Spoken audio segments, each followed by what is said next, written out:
Welcome to Arnold Week here at Muscle in the Morning, brought to you by Iron Mag Labs.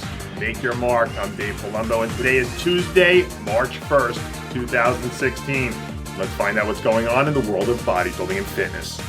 You'd think that in the final days of his contest prep, Juan Morel might ease his foot off the gas a bit and coast smoothly into Columbus, Ohio. Well, if you thought that, I'm here to tell you, you're dead wrong. With literally just days remaining until he hits the stage to do battle with some of the best in the business, Morel is still in the gym doing what Morel does best, moving big weights and making it look easy. Juan's size, shape, and conditioning can be a real X factor in this Arnold Classic lineup, especially if we factor in some of the improvements he's made over the last few months. But with guys like Cedric, Branch Warren, and Josh Lenardowitz coming in full steam ahead off the Kevin Levrone Classic, it'll be interesting to see how this whole thing ultimately shakes out. One of the biggest wild cards heading into this weekend's 212 Arnold has to be Angel Rangel Vargas, who's done his best to fly completely under the radar over the last few months. Last year, Vargas brought in one of the better looks we'd seen from him on his way to collecting a 9th place finish in a lineup that wasn't quite as deep as the one he'll be facing this weekend. When he's in shape, Vargas packs enough muscle from the front to hold his own in most lineups. But from the back, his physique doesn't have the same depth and pop. If he can show up completely shredded and pose his heart out, he just might surprise a few of the top names in this very dangerous lineup. When you get right down to it, this upcoming Arnold Classic only has one real burning storyline. Can Greene do what it takes to win this show?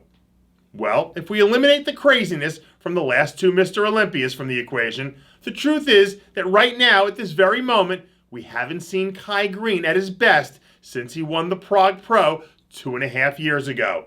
And if we look at Kai's current situation, in the midst of some career transitions outside bodybuilding, traveling constantly, and developing his own supplement line, it seems eerily similar to Phil Heath's scenario heading into last year's Olympia. And all of that didn't seem to bode too well for Phil despite the win.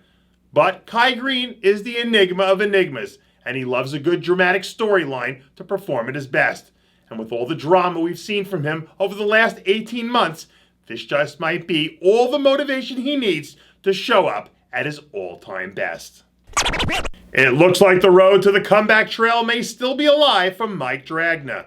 After disappearing from the stage for over a decade, Dragna popped back up on the radar looking bigger and freakier than we'd ever seen him, and went on to take 9th at a very deep Chicago Pro last year. Over the weekend, Dragna released a couple of candid shots showing off that classic dense Mike Dragna muscle, leaving the door open to the possibility that he might still be mulling a decision about his competitive future. Even if he chooses to hang the posing trunks up for good this time, that doesn't take away anything from the fact that 11 years after his last competition, he was still able to prove once and for all that he had what it takes to compete against the best. But knowing Mike Dragna, I'd say his best is still yet to come. Nowadays, when we talk about the happenings at Muscle Beach, it's usually done with a bit of teary-eyed nostalgia. But this weekend, some of the leading ladies in women's bodybuilding made their way back out to where it all started for a little bit of hardcore training and fun in the sun. Maybe it's the return of Iris Kyle, a little bit of wishful thinking, or possibly a little bit of both. But it feels like we are in the midst of a bit of a mini resurgence in women's bodybuilding. Although it's never going to return to the days of jam-packed arenas and screaming fans like we saw during the Corey Everson days, I do think that it is still alive and well. And seeing the ladies and fans pack Muscle Beach again brings back memories of the good old days that I'm sure a lot of old-time fans of the sport can truly appreciate. And that does it for yet another edition of Muscle in the Morning, brought to you by Iron Mag Labs. Make your mark. Check out ironmaglabs.com today. I'm your host, Dave Palumbo, reminding you to always be true to your passions. And make sure to follow us on Facebook, Twitter, and Instagram.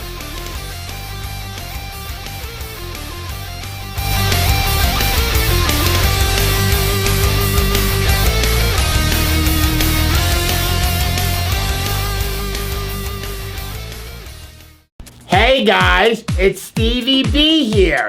If you like what you're seeing, hit the subscribe button below and never miss another RX Muscle show, segment, or update.